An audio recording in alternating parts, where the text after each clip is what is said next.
Hello साथीहरू नमस्कार। अनि आज चाहिँ मैले फेरि ओरिजिनल भिडियो चालु गरेको छु। सबैजनाले ओरिजिनलमा बनाउनु होला हैन। आज चाहिँ म यहाँ हेर्न सक्नुहुन्छ गाडी खाली भइसक्यो हैन।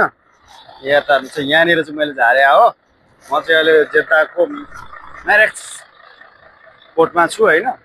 तपाईहरु पनि देख्न सक्नुहुन्छ। अहिले चाहिँ खाली यो मेरो सेफ्टी हो। तपाईले भन्दा फेरि चस्मा लाएर हैन, यो पनि सेफ्टी हैन।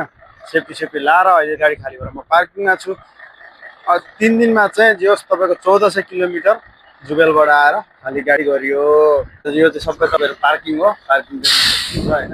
पार्किङ पछि चाहिँ अब हेर्नु त म पछाडा नजारा देखाउन पाउँदैन नि। यहाँ फेरि क्यामेरा एलाउड हुन्न। हाम्रो भाइ पनि गाडी खाली भएर आयो। यहाँ आउन सक्नुहुन्छ।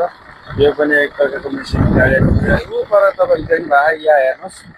यो पनि यसले चाहिँ पोर्टमा पाइनजहाजमा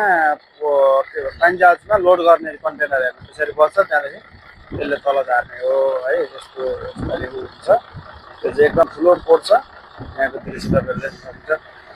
यहाँनिर पनि हेर्न सक्नुहुन्छ तपाईहरु। गाडी अब यसरी पनि खाली हुन्छ हेर्नु। अब त्यहाँ चाहिँ एकदम सिधा राख्नुपर्छ फेरि गाडी। हेर्नु तपाईहरु एकदम सिधा राख्ने गाडी खाली हुन्छ। साथीहरु आज चाहिँ फेरि लोकेसन कस्तो दामी छ खाली गर्ने ठाउँ हेर्नु त तपाईहरु।